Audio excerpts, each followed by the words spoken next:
Good afternoon.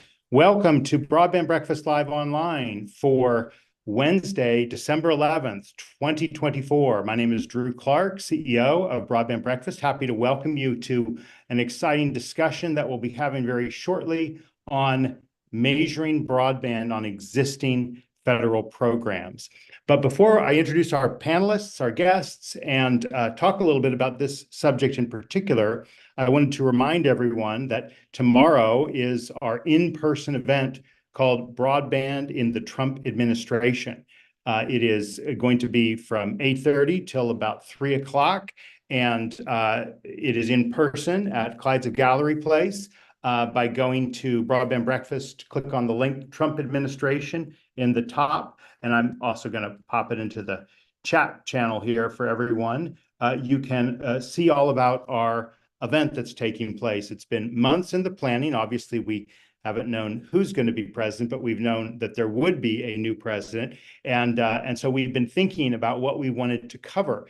And we are going to be covering four main topics: BEAD, finishing the job on the Broadband Equity Access and Deployment Program, a return to Spectrum Authority, which, of course, it's been nearly 2 years since the Federal Communications Commission, its authority to auction the airwaves has lapsed. So we're going to talk about that key deficit and what happens next.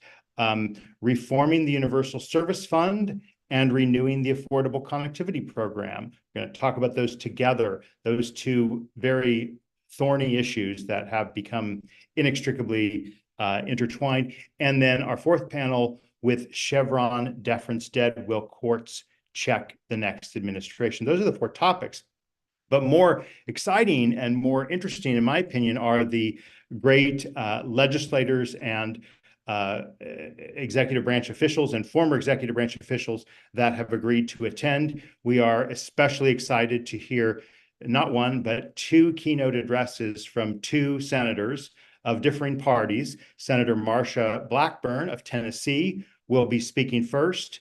Again, doors open at 8:30. Program will begin 9 o'clock, and there is a web stream available. So you can go to broadbandbreakfast.com and click on the Trump administration link, see the program, and sign up for either in person. Seats are very few, but still 1 or 2, 3 left if you can get it. But then the webinar option is much more, I won't say unlimited, but it's close to unlimited. So it's $195 to attend in person, includes breakfast, lunch, and 3 months of access to Broadband Breakfast Live Online. That's a $297 value that's included at no additional charge in addition to the $195.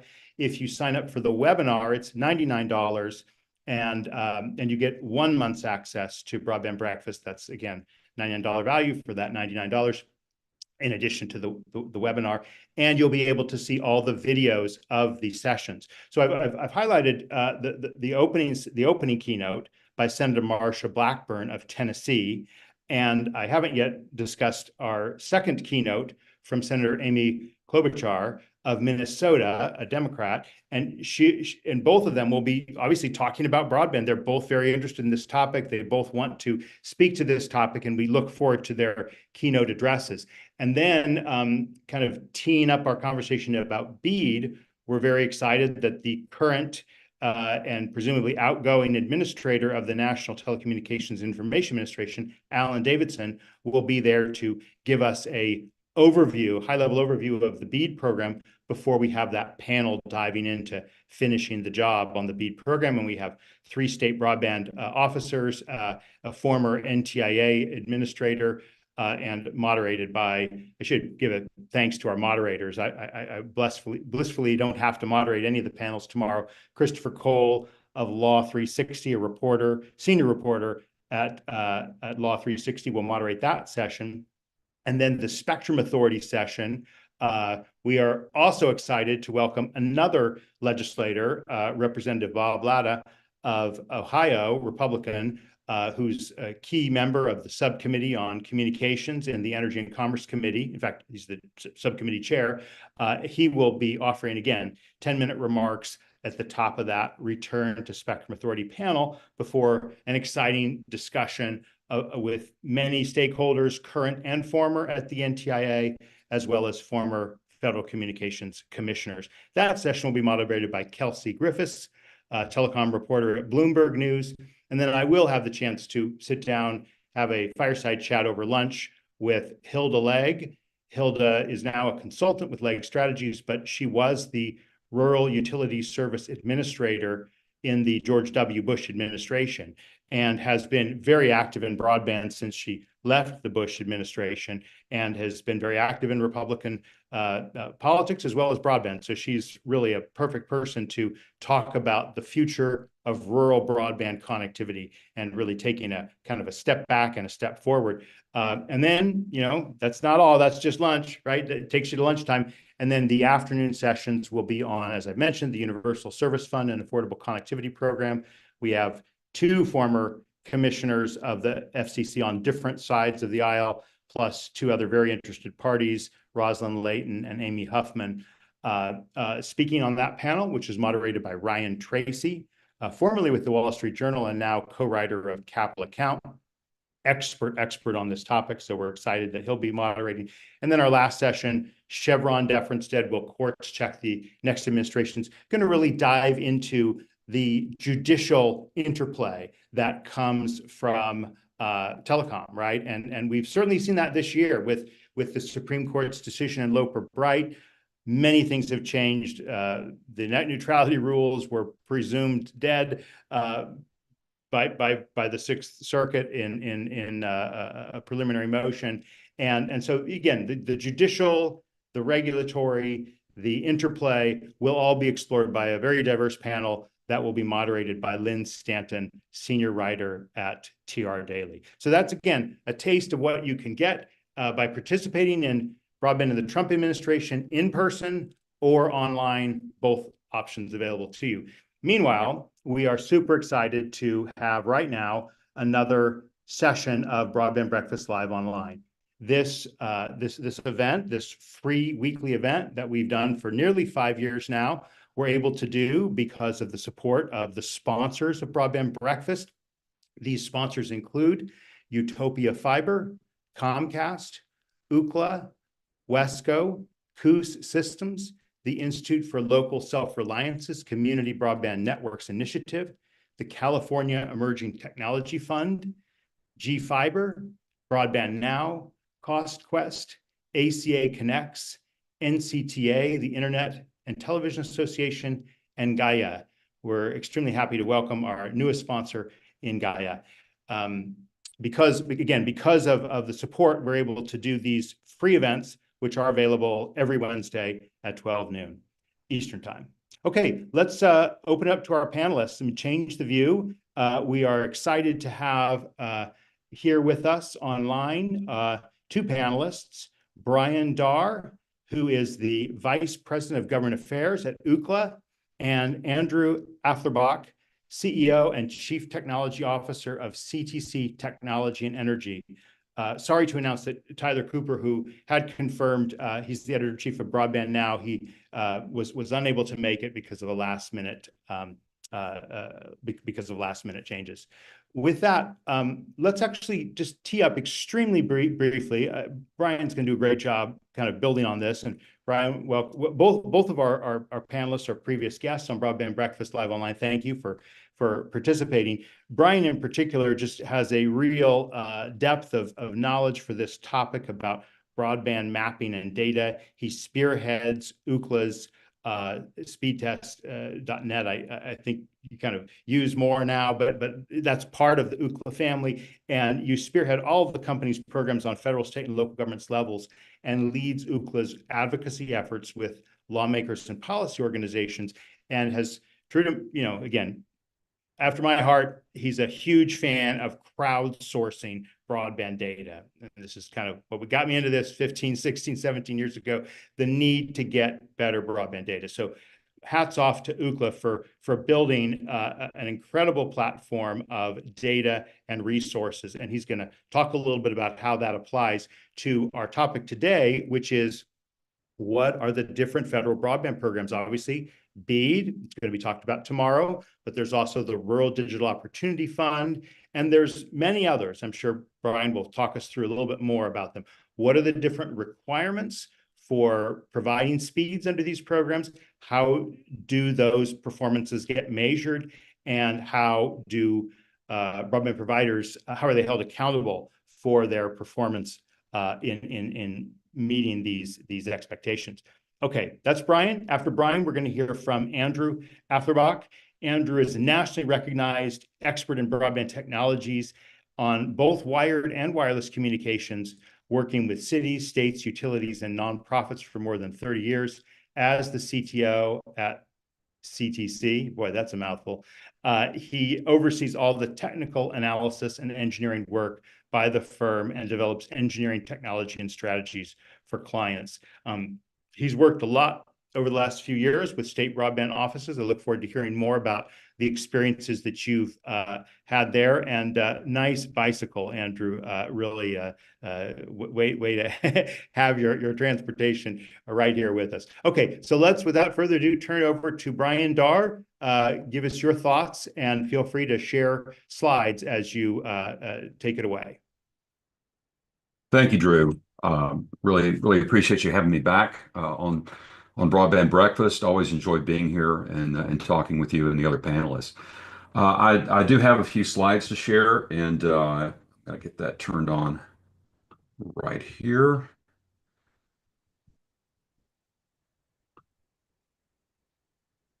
And so hopefully everyone can see that.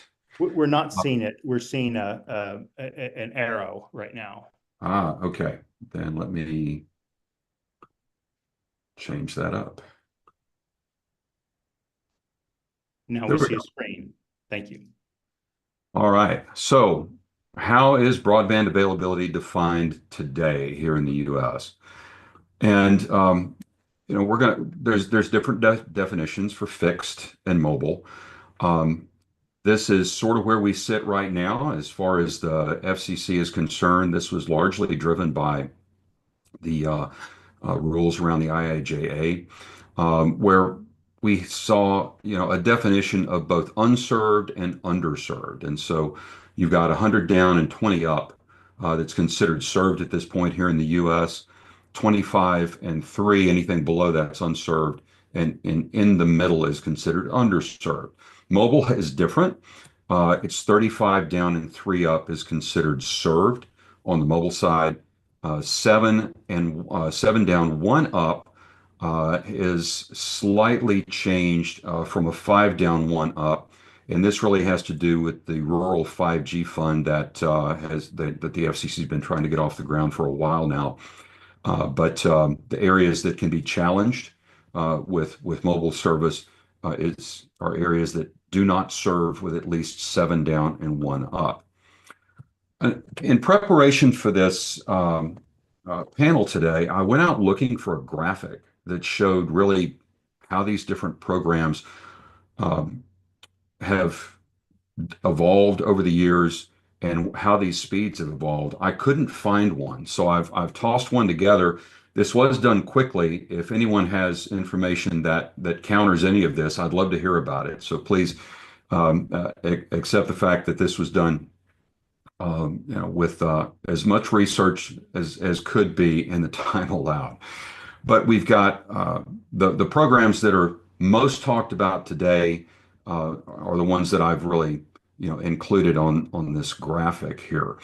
And the CAF program has been around the longest, so it's listed at the top. And when it first rolled out, 4 down and 1 up was the rule, and that's now going all the way to 100 down and 100 up. So fully synchronous connectivity is now required for the latest awards within the CAF program.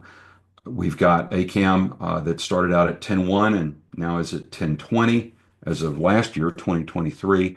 You can see Reconnect is now at 100 over 100, RDOF at 120, all the way down here to BEAD, which is at 100 down and 20 up. And that's what everyone's been talking the most about because that's where the most money has been dedicated.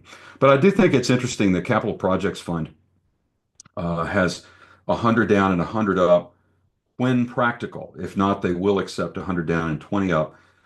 And the tribal broadband, even though it's a relatively new um, funding source. It only requires 25.3 as far as any information that I've been able to assess.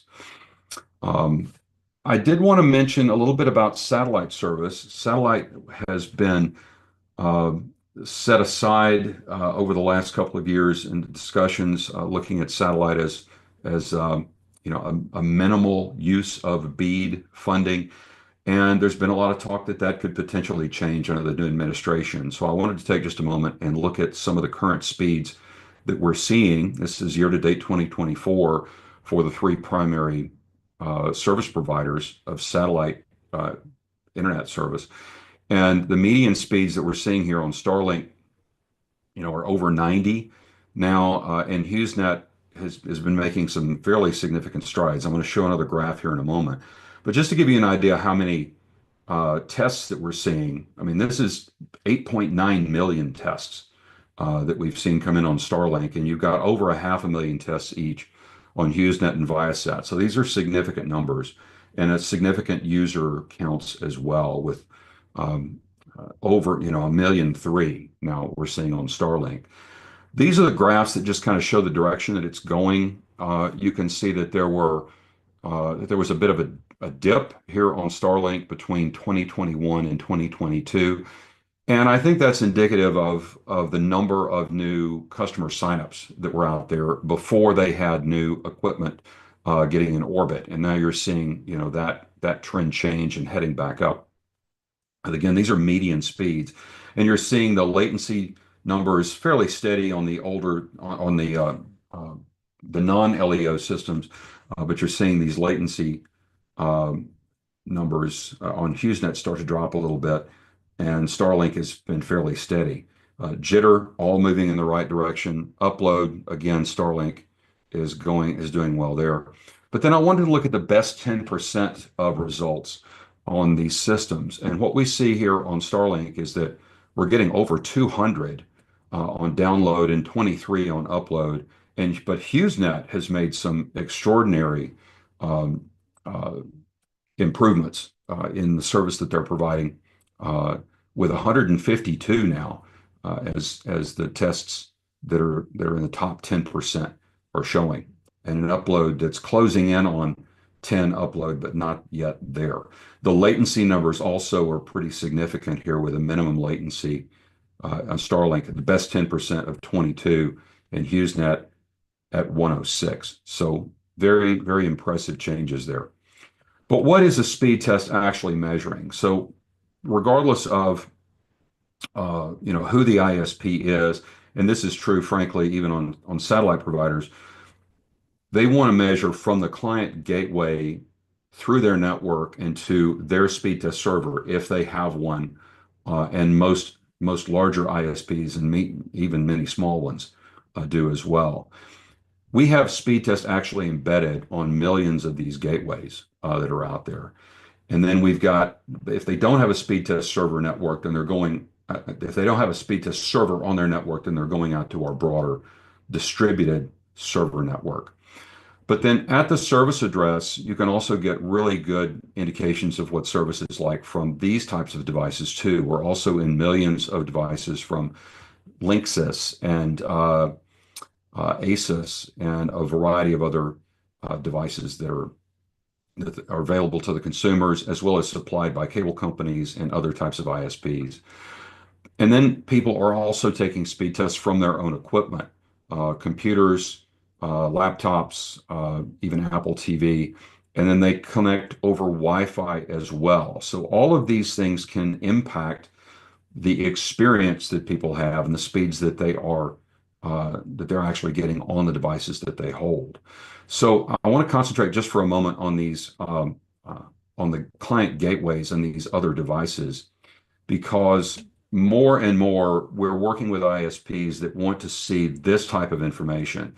The consumer initiated tests are very important to understand how their consumers perceive their service. But as we have broadband labels that have been introduced, as you have more and more testing that's going to be required going beyond CAF, we've got RDOF rolling out. We've got now the draft BEAD guidance on measurements that are out there. Then how do we actually go about doing this? And a private endpoint server is, a big part of the ISP being able to fully understand what their network looks like. But there are requirements associated with CAF, as far as which servers can actually be used. The FCC wants to know not just what does your network look like, but they want to make sure that it's being tested to the internet hubs. And then another major development here over the last couple of years is that operators have been putting managed Wi-Fi systems within consumers' homes to help improve that experience. If it's a consumer device, they don't have that level of control that they want to have to make sure that the consumers, when they call in and have a problem, that they can fully see what's going on within the household. And then we have over 1,600, excuse me, servers here in the United States that are part of the speed test server network, but not all of them are CAF compliant. But we do have over 180 of those servers that are CAF compliant. And you can see over here on the right all of the various things that we're capturing that need to be reported. So as ISPs are, rolling out, new parts of their network, continuing to develop needs to report to the federal government on these various programs, we do have a set of servers that are compliant, and we work very closely with our partners that actually have got speed test embedded in these devices that can collect this data, from those devices and help our collective ISP clients be able to do this reporting. So with that, I'll go ahead and stop the slides, Drew, and hand this back over to you. Yeah, thank you very much. And yeah, obviously we have more time, and so I appreciate you taking a little more time to kind of walk us through. And we do have questions. Don't forget, put your questions in the Q&A tab. It's just a little bit easier to find them. We got a good group here. Obviously, this topic, I bet there's with all respect to Brian and Andrew, there's probably more knowledge and intelligence out there watching than on this side of the screen with me and the three of us. So encourage your thoughts and questions on this topic, and I definitely have many already inspired by your remarks. Andrew, let's turn it over to you. Give us your sense of the lived experience of speed and speed data over the last 3-4 years as you've been kind of working in the trenches with some of these programs and projects. Glad to do that, Drew. Thanks for having me on. I'd also like to just echo what you just said. I mean, I'm hoping for today to be a great opportunity to get some feedback from potential internet service providers, broadband offices, and so forth about what you've actually seen that works and kind of best approaches to getting to where we need to be. So I've worked the past 30 years in broadband. If you go back that far, it was really what we would call cable TV. And so since then, I've been working with local and state government and nonprofits. And also I've planned and overseen testing and testing protocols and prepared comments to the FCC and others, and actually worked on as an expert witness in some of these roles. Back in the day, what I was working with was actually the FCC proof of performance test protocols for analog television. Over time, that made its way to digital and to broadband and so forth. But what I've seen in common going that back is the importance of having a standardized approach that is known to the industry and known across the country, and that is commonly understood both to providers and to regulators and to those who are involved in the whole provider ecosystem of equipment suppliers and so forth.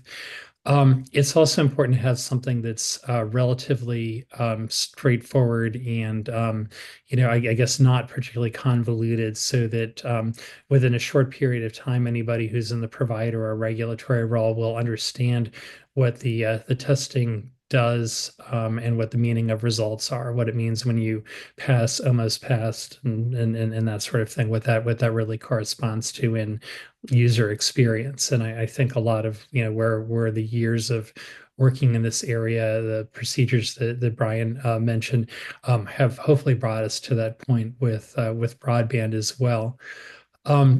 I've been working with recently with state broadband offices overseeing capital projects fund, ARPA, Reconnect awards. In common is basically FCC developed protocols that have developed and evolved in recent years around testing speed and testing latency. There's tests that are performed every hour on speed between 6 p.m. and midnight. Latency tests performed every minute.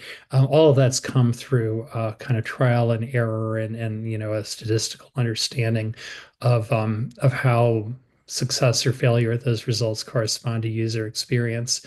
That's for last mile projects. There are middle mile projects as well. There were middle mile awards under ARPA. Those are done somewhat differently since those are typically facilities based projects where dark fiber is being built. The main criteria is usually something like a OTDR test where you're seeing the quality of end-to-end fiber, that sort of thing.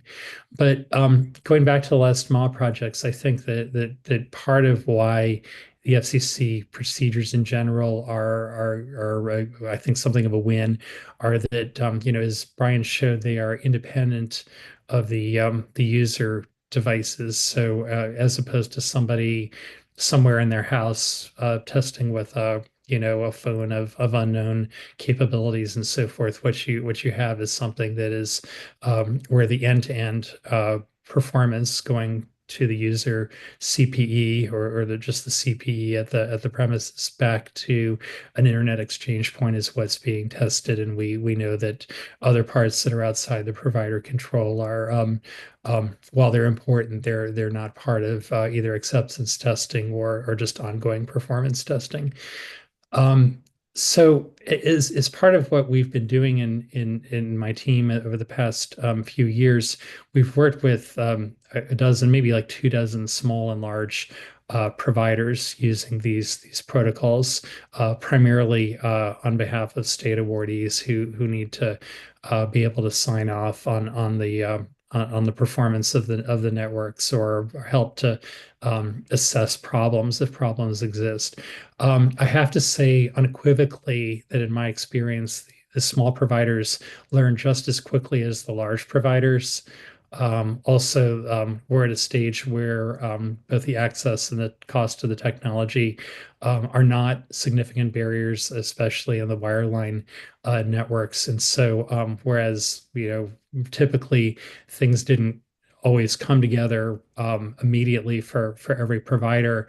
Eventually, everybody learned, and I've not had the experience where a provider was not able to eventually report using the full protocols that were called for. Again, tests are increasingly, probably almost completely these days, in my experience, done remotely, where you're able to request a test from the ONT or the cable modem at the end, and is able thus to perform without user involvement or knowledge. Um, in my experience, the questions that come from the providers have to do with selecting the valid exchange points on the internet that you're testing back to. Also, there's some confusion about protocol for crosstalk. So crosstalk in this context is not what I would think of as crosstalk between wires and a cable or something like that. But it's crosstalk has to do with the network being in use while you're trying to perform your tests. So basically, a test is postponed if the usage is more than 1% of the required speed. And there's a protocol for how that test is either repeated or, in the end, if necessary, skipped. So to get clarity on those sorts of things and a few others, providers often have to have some back and forth with the state, which I found to be an achievable and manageable thing for the broadband offices. Um, and again, the situation is, in my view, good and probably improving with many manufacturers of the ONT and OLT equipment and software stacks around those having this sort of testing capability built in or added to the platform in a straightforward way. The FCC rules call for, or at least those that were kind of used by USAC in earlier rounds, have been about using randomly selected locations that the federal government, the USAC in that case, selected for the provider to do. I found that the state broadband offices appreciate the ability to select their own locations. Uh, Often the way that's done is that they request a list of the activated subscribers, and then they select off of those. I advocate for that too, because frequently the broadband office is going to have to be able to report up to, why it is that why they think that the system works or doesn't work, and also be responsive potentially to members of the public who may be reporting back about their experience. The other thing that state broadband offices have done, which has allowed them to, I think, create a little bit of their local flavor around the testing, is to have some latitude in picking what speed to test to. So these platforms, they test speed, they test latency, and most of them are adaptable to select speeds just based on either what the provider would want to select or what the funding entity would request. And so what I've seen is, for ARPA and CPF projects, actual testing at the speed tier, and the speed tier being in some cases 1,000 by 1,000 um, megabits per second. Without, I mean, if that's what the service tier is, that we've seen in most cases no difficulty in conducting the speed there. So in and I guess I would just kind of put that out there, if I were involved, and I probably will be involved in some comments that are going back to NTIA about their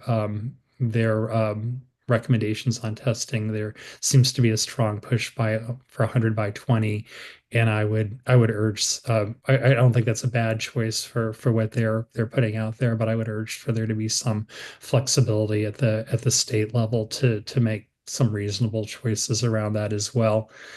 Um, and then I guess I would just conclude by saying again that, whereas I think that these are all pretty much achievable in my experience, performance of these tests for activation purposes and then ongoing testing over the period of the grant. I think it's important that we respect where providers request help, feel that they need help, the ability to kind of like hook them up with perhaps their own engineers and equipment suppliers and others to kind of make things happen.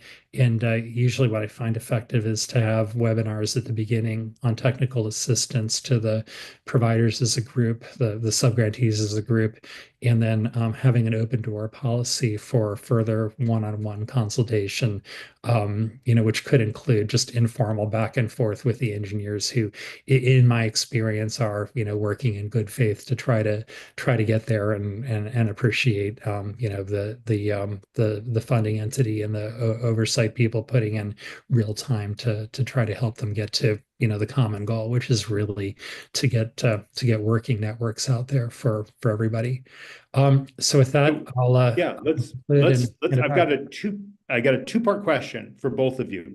And this is the two-part question. One, what is the world of performance, speed test performance like for programs driven by the federal government versus like the private sector? We haven't really talked about that. We haven't really talked about like how performance measurement is used by any variety of clients. That's one of the two parts. And the other is, could I just get a quick, like if we were to distill into simple terms, we've got the FCC's programs, CAF and RDOF, right? We've got the NTIA's programs, and there are many, but let's just focus on BEAD because that's the big cheese. The affordable, Treasury Capital Projects Fund, okay, and just like again, we're going department by department, FCC, Commerce, Treasury, and agriculture, okay, and Reconnect and the Reconnect program. Could we just kind of like, are there common threads or not common threads between the way the different agencies are demanding measurement results? Okay, let's start with you, Brian, on this two-part question. Yeah, well, let me first acknowledge this is the first thing in the Q&A. I said synchronous instead of symmetrical earlier, so I want to admit that I misspoke on that. But to your question, Drew, I think first of all it's important to first recognize that some of these programs have been going on for a long time. We are talking a lot more about BEAD right now because that's where so much money is. But you do have awards that have been given to ISPs years ago that are their requirements on performance, on network performance and throughput speeds are going to be whatever they were at the time they were given the awards. And you've got the CAF program that's going, quite a few years on into the future, into the next decade even, that will have speeds that have been awarded at a level lower than what is the current acceptable requirement. So there's and that's part of the reason why you had this difference between 25.3 and 120, because you do have these programs that are ongoing, and the commitments that have been made by these ISPs were based upon the awards they were given at the time and the money that was provided at that time. So those are some of the factors. I would, yeah, go ahead. Well, yeah, and so you're basically saying the distinguish between these is the time of the award, right? Like in the year 2024, did USDA's Reconnect demand something different from ARPA or Treasury, or variants of the Treasury Department's Capital Projects Fund? Yeah, I mean, even though there was, I think most people had moved on into the 100 down and 20 up as a minimum when the IIJA came out and was signed into law, because that was actually codified there. The FCC didn't get their own definition changed until early this year. And that has to do with a lot of things that I don't think we need to go into too deeply today. Maybe missing one of the commissioners for a period of time had something to do with the delay on that. But you do have these varying requirements and goals that these different programs have. DOCSIS systems really don't see, current DOCSIS systems don't see 100 up, right? And so in order to be able to provide the ability to encourage cable companies, for instance, to expand their networks and extend their networks into some of these areas, 100 down, 20 up was a number that was reasonable for them to reach. And we do see numbers that are more in the range of 40 up and close to 50 up, even on these DOCSIS systems. So, let's keep in mind that 100 down and 20 up, or whatever these requirements are minimums. These are the minimums that have to be reached. And what a lot of people are experiencing is something significantly higher than that once these new systems are actually rolling in, as we're seeing gigabit speeds, fully symmetrical gigabit speeds, not just at 1 gigabit, but at 2 gigabits and higher now. Andrew, do you want to take a stab at this question, either of these two prongs? I think I'm glad you raised the question about private sector. And so when we say private sector, it's not just a private company funding and building, or a private investor having a network built, but it's also the fact that in almost all cases, these service providers that we're talking about here are private entities that are building a network that they're going to own and manage. And so in an ideal world, what I see is that you have as the network owner a project management approach that is much broader and deeper, where you're looking at construction as it goes along. Is the equipment and materials delivered what it's supposed to be? So real testing, is your construction contractor doing what they're supposed to be doing? So field oversight, at every level. And then testing in a bunch of different ways, including the physical medium, OTDR testing, end to end of the fiber, no matter what kind of network you're building. and also just stress testing of different components along the way, your routers and switches at the hub locations, the backup power and main power systems in any of those locations, the delivery of your electronics for CPE and that kind of thing. So these are all kind of quality control type things that any good ISP with this kind of experience should be doing. And I guess one of the problems I see is that the very small ISPs who's kind of been some of them, I don't want to like, throw something over an entire group of entities, but often, have been growing. Recently they don't necessarily have these practices built in. And then when they're scaling up, or if they're going from being, let's say, a wireless provider to also being fiber, if they don't adopt these practices, it's going to bite them. One of the things I think that's valuable for the state entity is not just icing on the cake, performance testing, making sure the money is spent, but also I think the state broadband offices have an important role in potentially encouraging the providers to look at their own internal QA, QC and their own project oversight. I can think of many instances where it's been, my group working with the state broadband offices that has found, hey, you have a non-performing contractor. You have equipment that's being sent that's not the right equipment and that sort of thing. So again, to just kind of get back to your question, Drew, um, the the private sector oversight within either a grant funded program or a private funded program should be much broader and much deeper. And this work here should be kind of a non onerous oversight step to make sure that things were done properly before it ever reaches the regulator or the funder. All right, we got a bunch of questions. Let's get to them. I'm going to go through them mostly in the order we got them. Mike McCarthy asks, can Ookla give a brief overview of what they mean by users? Could you just kind of speak briefly to this question about how data is gathered now, particularly now that it's tied to federal funds? Certainly. First of all, when we say users, we're really talking about devices because speed test can be loaded on a tablet, it can be loaded on a phone, it can be used on the desktop. And so when we're talking about consumer-initiated tests and the users, we're actually talking about individual devices. So how do we tell these apart? On a browser, it's a cookie, just like so many other things that you're seeing online. When it comes to our actual application that people will install on their device, we have a unique install ID that lets us know that that device is taking multiple tests.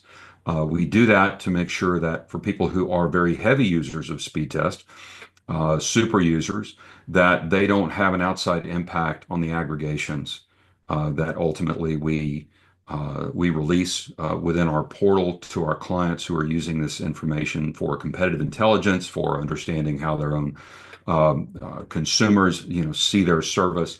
And so we actually average all the tests from each individual device, and then we average the averages to form those aggregations that create the metrics for median speed, average speed, best 10%, things of that sort.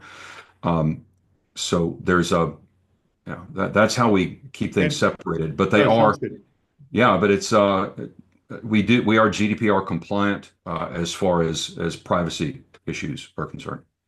Now, we have a question I want to ask Andrew first.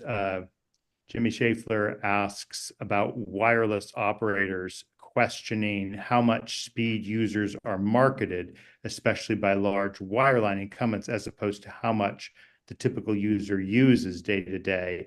And the claim is that customers are oversold and that there's wasted bandwidth. Would you like to address this question, Andrew? Well, I guess one of the things that if I understand the question correctly, it's the difference between the speed that's advertised and the speed that's received, and I guess under different conditions, how like what the actual user experience might vary.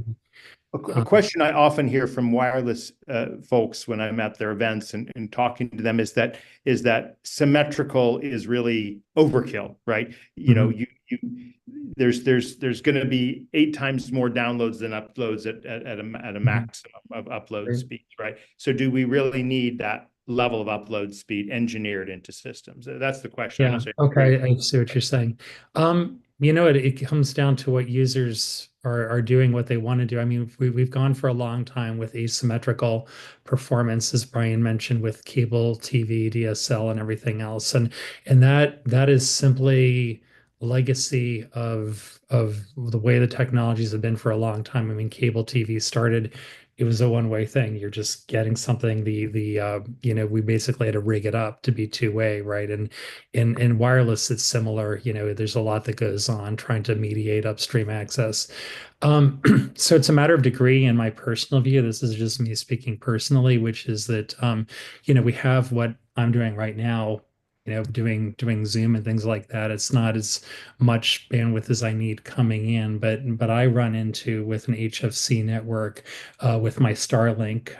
This is where I run into personally problems on this. And so, do I need completely symmetrical? Probably not completely symmetrical, right? But I think I need more than, you know, what you know, right now I have like, I think 400 by 15 or something like that, right? And so I know, you know, with the wireless world, these are adjustable things. This has to do with like how you apportion spectrum. It may seem wasteful, you know, to get fully symmetrical if you have to set up the spectrum split to support that kind of thing. But I think in a lot of ways also, if like we're trying to get away with, you know, 20 by 10, 100 by 10, a gig by 10, you know, I'd also say that that's also not the direction to go.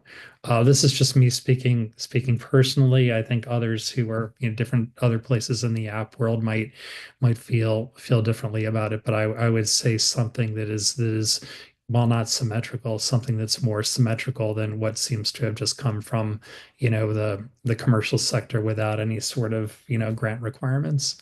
Mm-hmm. Drew, when people take a speed test, we give them the opportunity to rate their operator. Not everyone does, but what we do find on those who do is that if they're happy with their download speed, then the upload speed seems to be less important to most people. Now, that's a broad general statement, but if they are happy with their download speeds, that if the upload speed is just okay, then they're still giving their operator a pretty good rating. Now, but at the same time, I think it's important to recognize that a lot of people are talking about future proofing.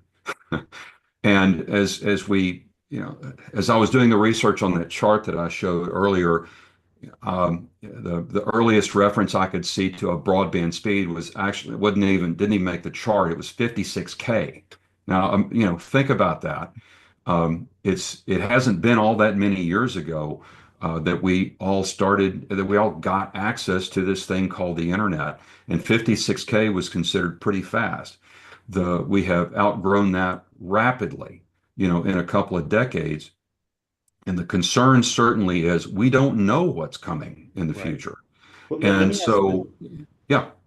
So let me just interject and ask specifically as well about not just wireless, but satellite, okay? And there's been a lot of attention lately on satellite, particularly low Earth orbit or LEO satellites, because LEO, by virtue of being thousands or tens of thousands of miles closer, they don't have that huge delay. Lots more applications are doable. Those speed tests you showed earlier about Starlink, which of course is LEO, and then you had HughesNet and Viasat, I believe. Are those LEOs or are those not LEOs? Well, Starlink is yeah, it's low Earth orbit, right? Whereas Hughes and Viasat historically have not, you know, have been geosynchronous, and so you know that accounts for, you know, large differences in latency, particularly not just speed. Capacity, you know, can be answered if you've got enough spectrum, if you've got enough equipment. But we're going to see a lot of additional services coming online. Amazon Kuiper is coming.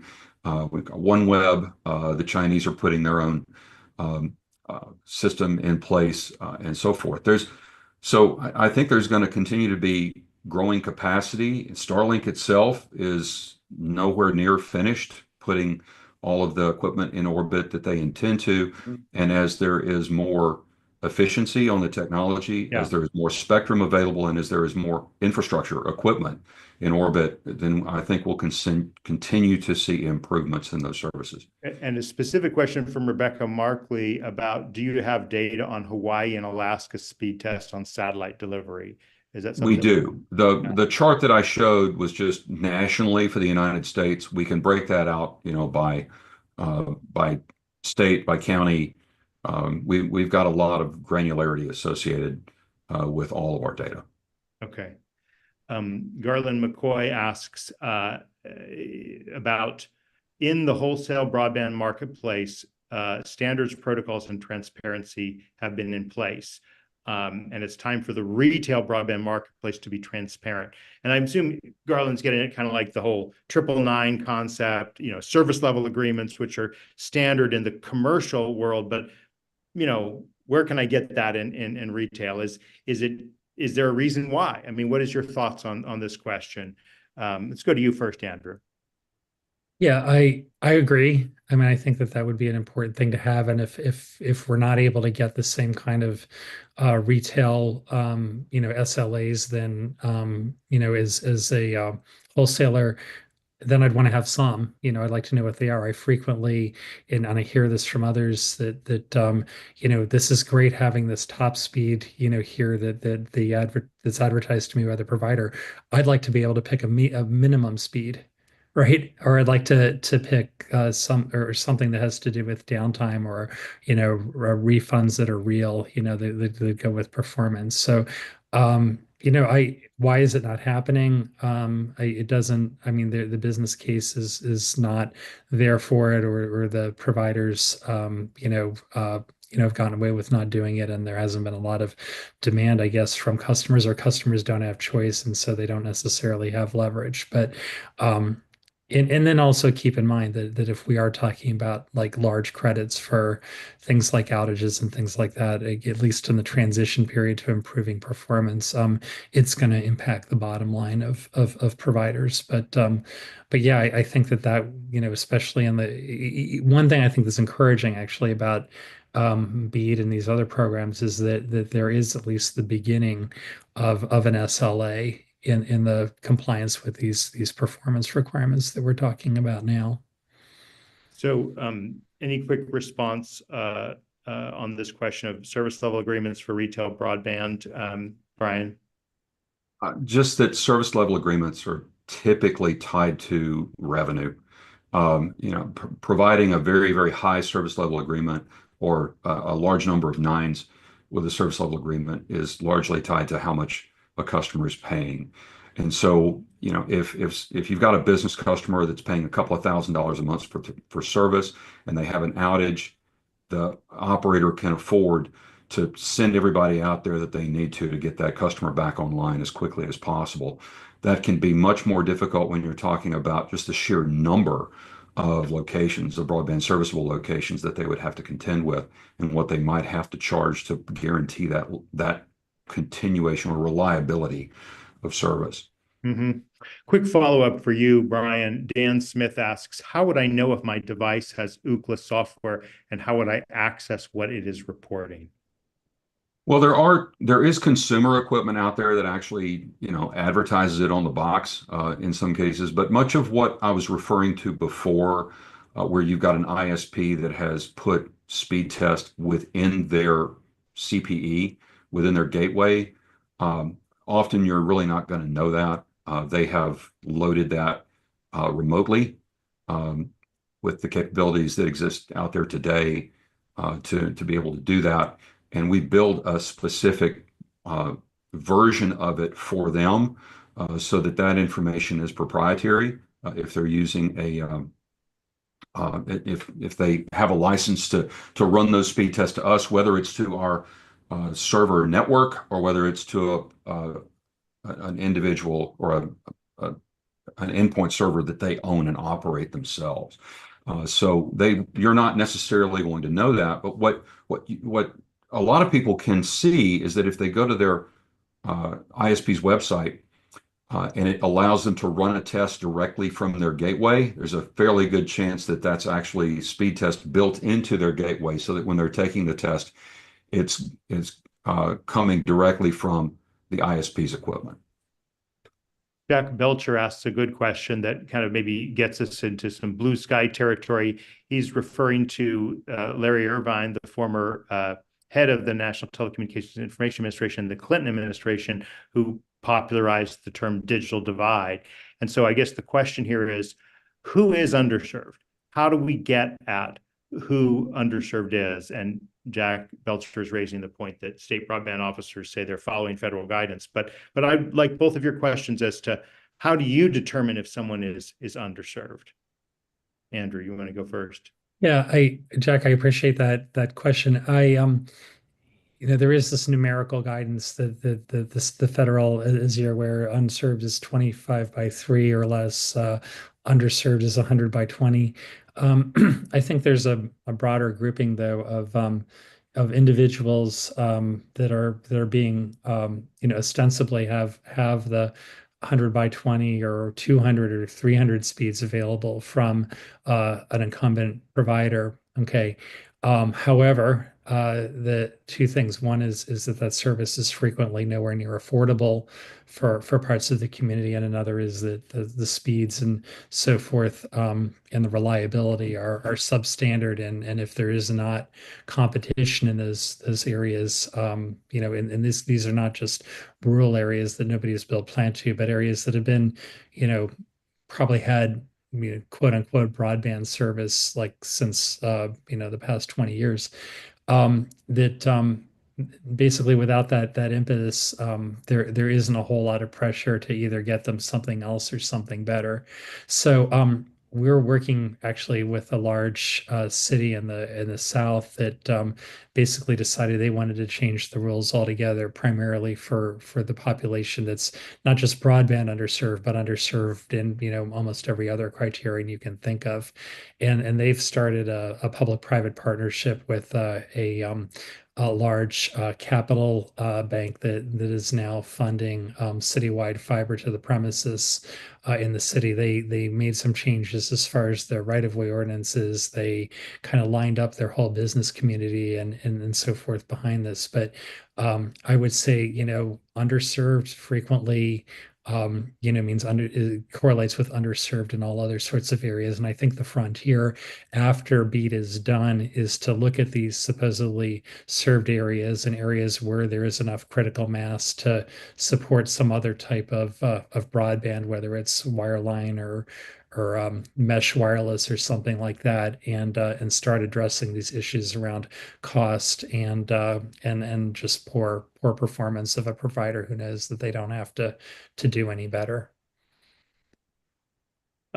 We got one more question that I want to, it just came in here from Mike Dunn. I want to read this and then I'll give each of you a chance to offer closing thoughts because we're 2 minutes out. So Mike Dunn says, regarding the continuing argument by the wireless industry that we don't need symmetrical, even relatively high 500 megabits and above download speeds, he would point out that spending BEAD and other funds today for today's needs is a waste of taxpayer money. This kind of goes to the future-proof point. And so the question is, what are the most accurate technical and financial arguments to determine how we should be building for speed and reliability and other aspects of broadband? Let's again give Brian a chance to respond and say anything else you'd like to say in conclusion, and then Andrew will give you the last word. Well, I'll start by actually giving a quick answer to the previous question, which is, how do we know who's served and who's underserved? Who's underserved is anyone who doesn't have enough bandwidth to do what they want. Okay.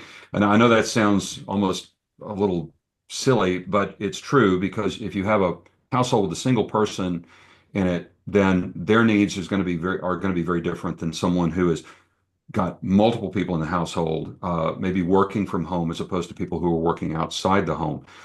So, but this need for, in terms of what the wireless industry is saying is, well, look, one of the reasons why BEAD didn't do 100 down, 100 up is because with these high cost locations, I think there was a recognition from the get-go and a requirement within the IIJA that this be technology neutral in terms of the solutions, that you're going to have wireless um, to reach some of these high cost locations and satellite as well, because there just wasn't as much money as there is in BEAD. There's not enough money to run fiber to every single very remote household in the country. So there's got to be some flexibility associated with this, even though certainly the state broadband offices have been pushing fiber and favoring fiber uh, over these other technologies wherever it makes financial sense to do so. The wireless industry does play a very important part of this, and all of this fixed connectivity that we're pushing out with BEAD and these other programs doesn't actually answer all of the issues associated with how we use the internet today. We expect when we leave our homes that whatever it is that we're doing can just carry right along with us to a large degree. And mobile connectivity is part of that. It is part of that expectation. And for many people, the differentiation between what they experience at home and what they experience on the wireless side, they don't have all that much differentiation from. And with the ACP program, let's keep in mind that over half the people, even though that program is gone, the statistics show that half of those folks needed wireless connectivity and chose wireless connectivity with their ACP benefit. If we have more spectrum made available, back to the point you made at the very early on in this panel, Drew, that maybe we'll see some movement on FCC authority to auction off more spectrum. More spectrum means more bandwidth is available to continue to improve speeds on the wireless front. Okay. Well, thanks for being with us, and thanks for your thoughts, Brian. Andrew, any quick final thoughts? No, I agree with what Brian said. I guess I would also just throw in, that I'm seeing with state broadband offices that there's actually a very large percentage of the passings look like they can be served by fiber, which as we know is future proof. You can just basically put on new equipment to kind of keep it up with the needs of the future. But also that honestly, it is a good question. Like, why are we spending money on something if something is not going to be scalable? We put in the same amount of money and we get something that's obsolete in a few years. And I guess I would just put out there, it's a challenge that should go to both the LEO operators and the wireless providers. That, well, then you own that location and you are responsible for bringing in, whatever it is, the Tirana and whatever comes down the road to serve, well, not what you think the customers should have, but what they need, what their neighbors who are on fiber have, essentially, and that basically the spirit should be that that if in fact the fiber is not necessary, then, and that the wireless technology can keep up with it, then that should be the charge to the wireless operator to make that happen in the future. Well, that will have to be our last word. Don't forget broadband in the Trump administration tomorrow. It begins live online. If you sign up for the webcast at 9 a.m. Eastern time, just go to Broadband Breakfast, Trump administration. And next week on Wednesday at noon, we'll be back for the last Broadband Breakfast Live Online of the year. It's the 12 Days of Broadband kickoff. We're going to unveil our top 12 stories for 2024. On behalf of our panelists, Brian Darr of Ookla, Andrew Atherblock of CTC, I'm Drew Clark, and we'll see you tomorrow.